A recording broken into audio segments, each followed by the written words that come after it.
Pessoal, meu nome é Thiago Prado e sejam bem-vindos aos amantes dos board games! E vamos continuar com o nosso vídeo de lista, pessoal. A gente começou com a lista dos jogos leves, depois dos médios, e agora a gente vai para os pesados.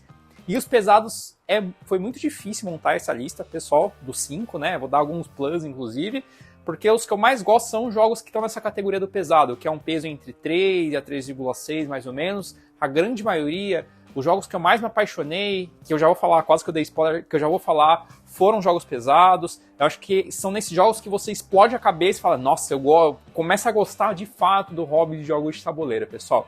Então bora lá explicar um pouquinho rapidamente, lembrando que tem uns times stamps aqui, ou seja, se você quiser pular para a lista, pular a explicação de como é que a gente seleciona os jogos, pula para frente para você ver quais são os jogos, se não, vamos ver a explicação rapidinho. Bora então pro vídeo. Então vamos lá, primeira coisa, pessoal... a gente só coloca, no caso eu só coloco os jogos aqui, jogos que eu tenho alguma experiência relativamente boa.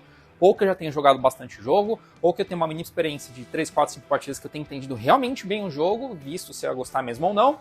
E além disso, ou no caso, eu poderia ter visto centenas de vídeos e ter me aprofundado muito sobre o jogo, mesmo não tendo jogado, para nós ter uma experiência de como é que é uma gameplay, regras, etc, etc, etc, tá? Vai ser o caso, inclusive, de um dos jogos aqui que eu já comprei, que ainda não chegou na nossa coleção, mas que entra bem nesse caso aí. E outra coisa, os jogos são selecionados mais ou menos de acordo com a lista de peso do Board Game Geek, que é um dos maiores portais, dos maiores não, é o maior portal de jogos de tabuleiro do mundo. Aqui no Brasil é a Ludopedia, lá no mundão, é o BGG, e lá eles têm o peso dos jogos, que é uma mistura de estratégia, peso em relação à estratégia e complexidade de mecânicas do jogo, basicamente regras, mecânicas, etc, tá? A gente selecionou aqui os jogos mais ou menos entre 3 e 3,6, que já são jogos considerados pesados. Depois disso, já entre os pesos pesados, que aí são jogos que têm um peso bem grande, seja em complexidade estratégica, seja em peso de regra, ou até misturando os dois, como por exemplo, um Vital lá, que vocês não estão vendo lá em cima, mas um Vital da vida dependendo do The Galley, por exemplo, já começa a entrar muito um pouquinho nos dois. E é isso então, pessoal. Bora lá então conhecer a lista de jogos, que eu tentei sair do óbvio, assim como eu fiz nos outros dois vídeos, mas tem 2 ou 3 jogos aqui dos 5 que falam, não tem como. Jogos que assim, me ajudaram muito a começar no hobby de jogos de tabuleiro. E são jogos bem legais, são jogos meio que óbvios, assim, jogos pesados, mas são jogos muito bons e vamos parar de enrolação e falar quais são esses jogos. Começando então pela que na verdade é óbvio, que deve entrar na lista de muita gente, que é o hoje, nesse momento, tá sendo ranqueado como o melhor jogo do mundo, de maneira geral, tanto no BGG quanto na Ludopedia, que é o Brass. O Brass, principalmente o Brass Birmingham, mas tem o Lancashire também, que é praticamente o mesmo jogo, tá? E aí tem o Brass antigão, mas a gente tá falando principalmente desses relançamentos, né? Que é justamente esses dois, pessoal. O Brass, principalmente, porque, assim, ele é um jogo feio. Sim, esteticamente falando, ele é um jogo feio. Mas ele é um jogo muito gostoso de maneira geral. Eu joguei esse jogo. Dessa lista, de todos os jogos até agora, o único que eu não joguei na prática foi o Brass, pessoal. Todos eu tinha jogado, tenho uma mini experiência. Mas eu já vi muito conteúdo sobre esse jogo. Tipo, muito conteúdo mesmo, várias gameplays, enfim. Então é um jogo que quando eu jogar eu sei o que eu vou encontrar exatamente, porque eu já tenho essa experiência, então é tranquilo, vamos assim dizer. É um jogo que simula também coisas que eu gosto muito, então traz primeiro que é um euro, jogo de pontuação, então são mecânicas que são transformadas em pontuação, quem ganhar, quem tiver mais pontos, ou seja, quem for melhor naquelas mecânicas acaba ganhando o jogo. É um jogo que fala sobre matemática europeia, então são vários elementos que normalmente são elementos que me atraem muito em jogos de tabuleiro de maneira geral, tá? Que normalmente contam uma história, que eu até gosto de coisas de fantasia, mas eu gosto muito mais quando estão atrelados a uma história de fato, uma história real e isso é trazido para o mundo. E no caso a gente está falando da Revolução Industrial, né? A gente está falando de uma época na Inglaterra onde estava acontecendo a Revolução Industrial. Existem eras, inclusive, o que é muito legal. Você passa por 2 principais eras, vamos assim dizer, né? E é um jogo muito bom e um pouco econômico também, porque você tem que colocar as suas indústrias, você tem que conseguir criar as ramificações de ferroviária ou de barcos, você tem que levar esse produto e tudo mais. Então é bem basicamente o que as indústrias faziam, e até fazem hoje em dia, inclusive, mas bem nesse começo da Revolução Industrial. E aí, de acordo com o dinheiro que você coloca, que você investiu, você vai, na próxima rodada, jogar primeiro, segundo, terceiro, enfim. Então, ele é um jogo muito gostoso. E por mais que ele não seja um jogo bonito, ou seja, quando eu falo bonito, é que assim, é um jogo que esteticamente poderia ter muito mais elementos aí, coisinhas 3D. Tem gente que até faz, né? Tipo, por exemplo, os vagãozinhos de trem fazem 3D e tal, que o jogo vem umas coisinhas mais simples, uns tokenzinhos e tal, como tem praticamente nada no jogo. E mesmo assim, é o top 1.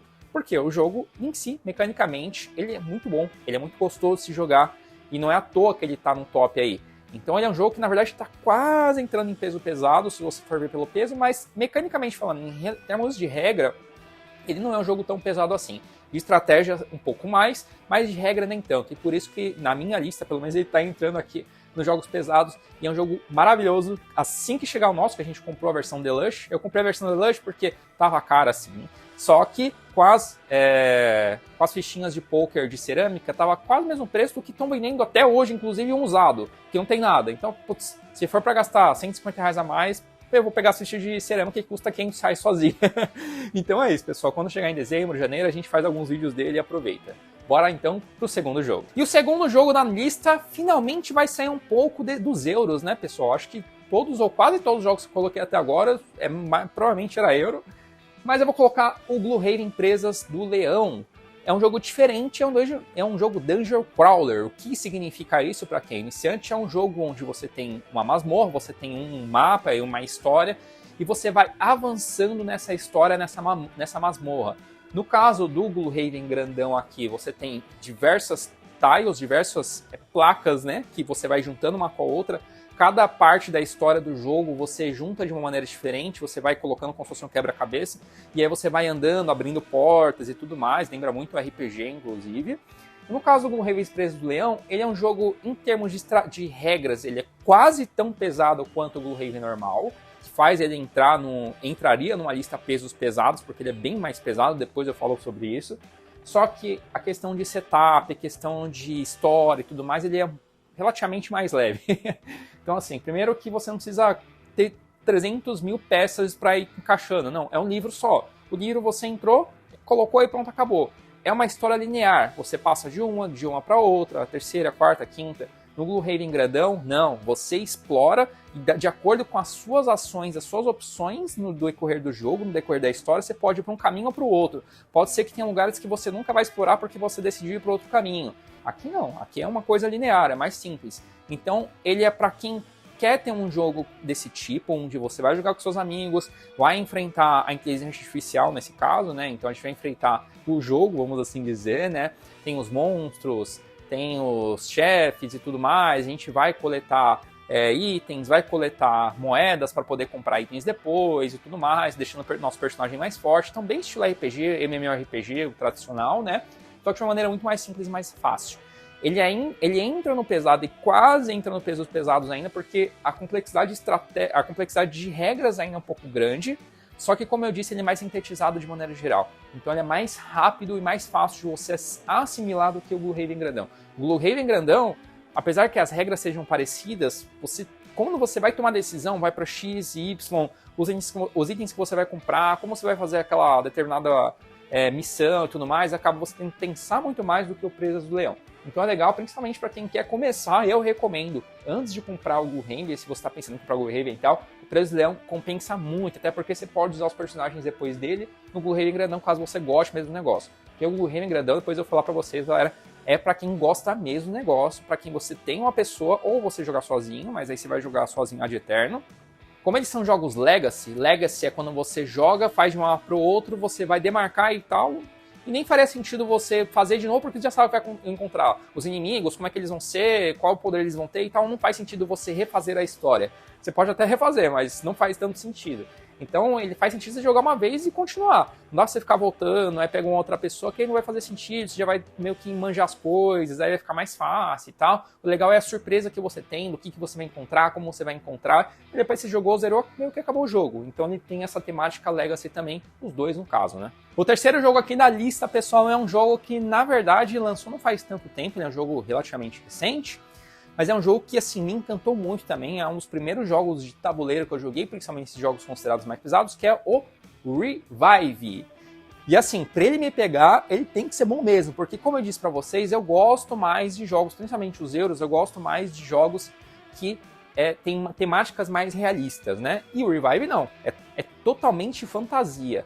Basicamente, ele simula uma época onde aconteceu uma era glacial muito forte no mundo, os humanos que previram isso e tudo mais conseguiram ir para o subsolo e ficaram por muito tempo lá. Qual que é a questão? Os humanos que ficaram no subsolo, eles não se encontraram entre si, então formaram meio que como se fossem raças e facções diferentes. E aí o mundo começou a ter o degelo, começou a descongelar as coisas e tal, e os seres humanos começaram a sair aos poucos para explorar novamente o mundo e poder colonizar.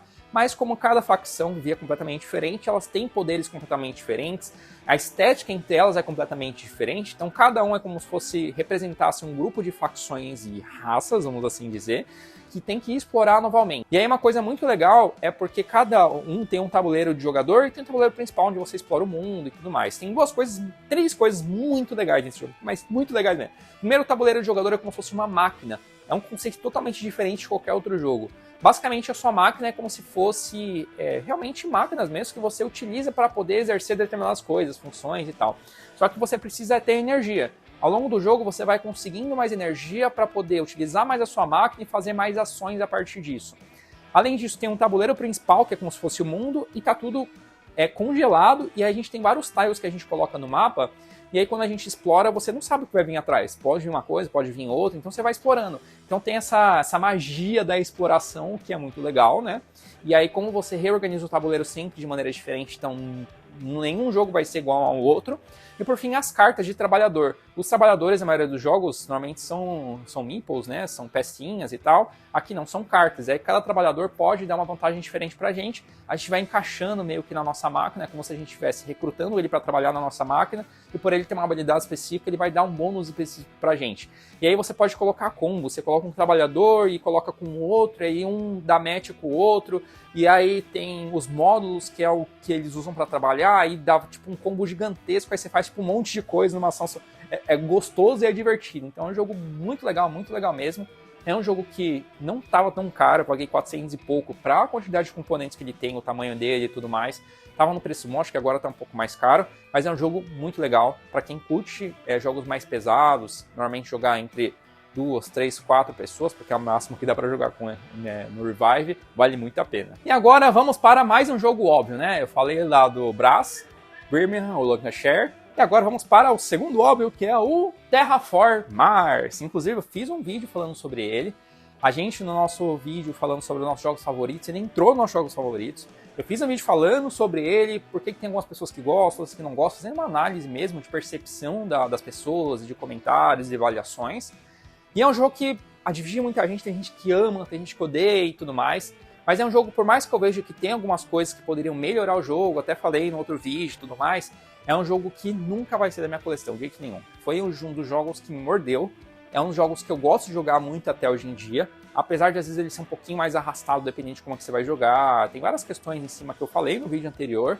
Ele é um jogo muito gostoso. Para quem não conhece, basicamente, ele simula uma terraformação de Marte. Estamos saindo do planeta Terra, precisamos colonizar Marte. Mas antes de colonizar, a gente precisa fazer que Marte fique habitável. E como é que a gente faz isso? Melhorando o nível de oxigênio, de temperatura e as águas, né? E a partir disso, a gente vai construindo nossas cidades ao redor das florestas, que vão gerar oxigênio, a partir da temperatura que a gente vai... quanto mais floresta a gente coloca, a gente também vai conseguindo... Não tem uma correlação com a outra no jogo, mas em teoria teria, que a gente vai colocando, equilibrando a temperatura também. E tem a questão da água, obviamente, sem água pra gente tomar, pra viver e tudo mais, a gente não vive, né? E as corporações são empresas que estão trabalhando para conseguir atingir esses 3 parâmetros. E aí cada uma vai jogar do seu jeito, cada uma tem uma habilidade, vamos dizer assim, especial, que tem um know-how melhor para uma coisa ou para outra.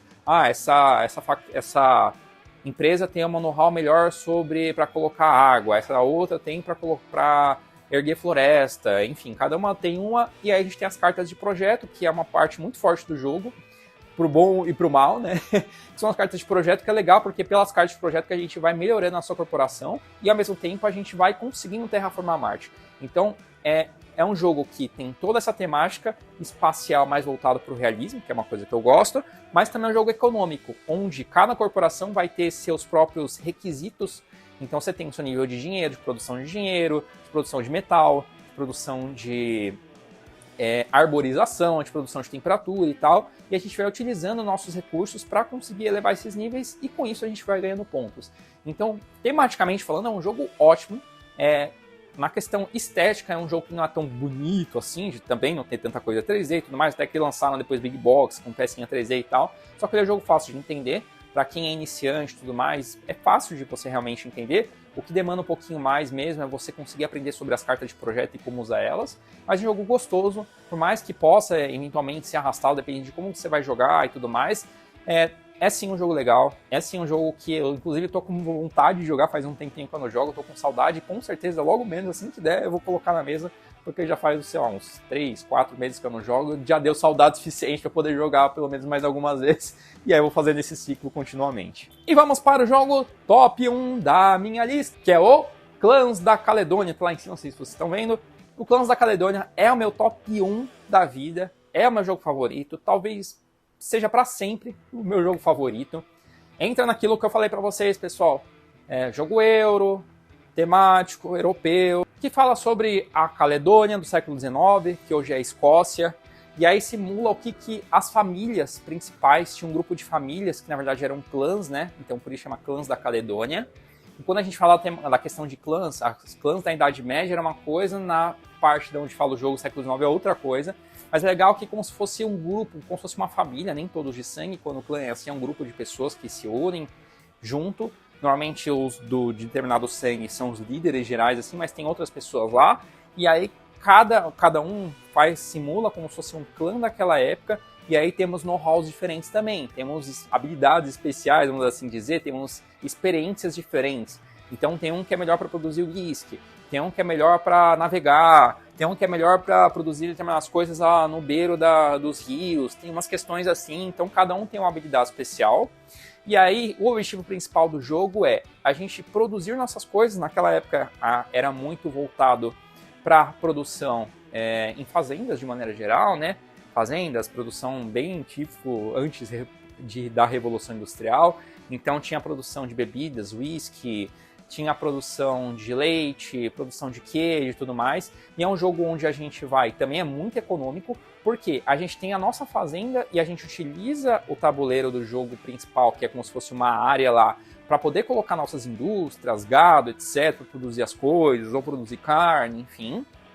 Ao mesmo tempo que a gente tem um comércio interno, ou seja, eu produzo muito leite, mas eu preciso comprar uísque, por exemplo. Você pode vender seu leite e comprar uísque. E aí, quanto mais as pessoas comprarem determinadas coisas, mais caros elas ficam. Quanto mais as pessoas venderem determinadas coisas, mais barato elas ficam. Funciona mais ou menos como a lei da oferta e demanda. Então, assim, ele é um jogo que lida muito como se fosse uma economia real mesmo. Não é tão complexo quanto, mas ele simula parecido com ele de uma maneira mais simples, que fica palatável. E também tem a parte de exportações que faz o jogo brilhar muito, pessoal. Tem uns contratos de exportação, onde a gente só pode ter um por vez, a não ser que você tenha uma facção que você pode ter duas.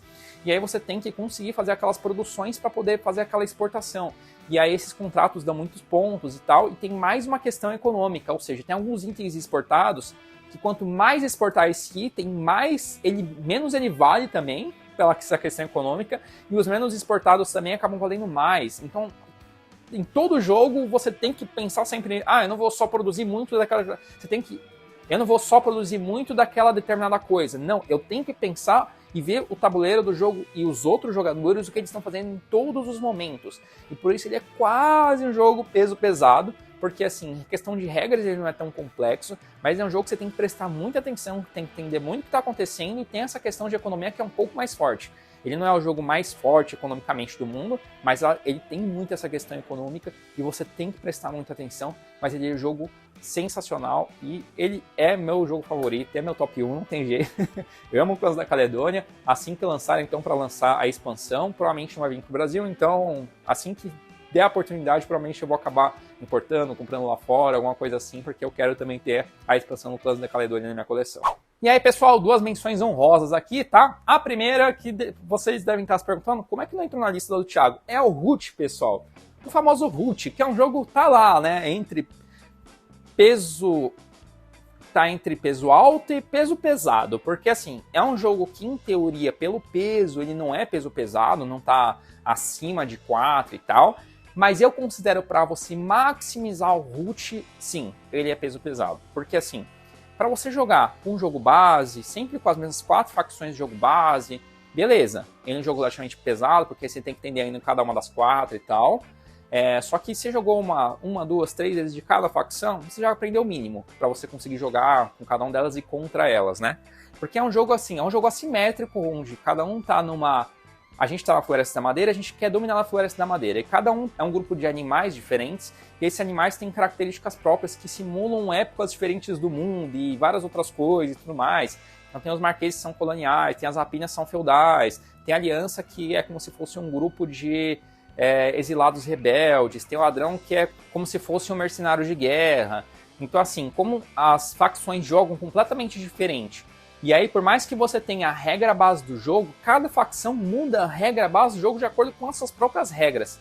Então assim, o jogo base por si só, ele tá lá entre peso alto e peso pesado, pesadão, né? Só que se você adicionar todas as expansões do jogo, são 10 facções. Para você conseguir aprender bem sobre as 10 facções, você tem que jogar assim uma quantidade bem grande de vezes, assim. Você jogar pelo menos 5 vezes com cada facção. Você está pensando em 10 facções, você está falando de 50 partidas aí. E jogando com pessoas de experiências diferentes e tal. Então, assim, é um jogo que demanda você conseguir aprender muito bem para você maximizar o jogo e conseguir sentar numa mesa e falar, não, eu vou jogar aqui em alto nível, independente de com quem eu esteja jogando ou contra quem eu esteja jogando, né? Então, assim, ele é um jogo sensacional. A gente, inclusive, tem aqui da Liga Root, que eu participei das suas primeiras temporadas, né?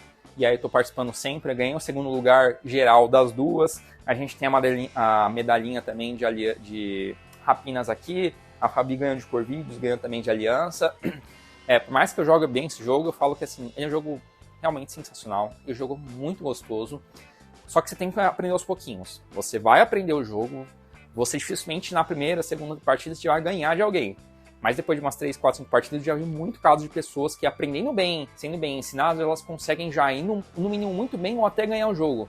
Então assim, é um jogo que demanda que a pessoa que esteja explicando saiba explicar, tenha paciência, mas se isso acontecer, é garantia que você vai curtir muito o jogo e vai querer jogar muitas vezes. A galera joga numa temporada que dura 3 meses, 15, 20, 30 partidas assim, continua jogando, porque é um jogo maravilhoso, é um jogo que dá um sentimento diferente. Tem a questão de blefe, tem a questão de você conversar, tentar fazer meio que alianças no jogo, é muito legal mesmo, pessoal. E a gente tem também, além disso, uma outra menção honrosa, que é o Ark Nova. Por que eu falo Ark Nova? É um Ark Nova, falam que é muito parecido com o Terraform Mars. Eu não joguei o Ark Nova ainda, eu me interesso pelo jogo, mas o pessoal fala muito bem dele. É um jogo relativamente novo, tá subindo nos rankings, assim, adoidado, tá subindo muito mesmo. Ele fica também entre esse peso pesado e peso super pesado, pessoal. E ele é um jogo bem legal, vale muito a pena pelo menos ir atrás de conhecer. Eu nunca vi até hoje alguém falando mal desse jogo.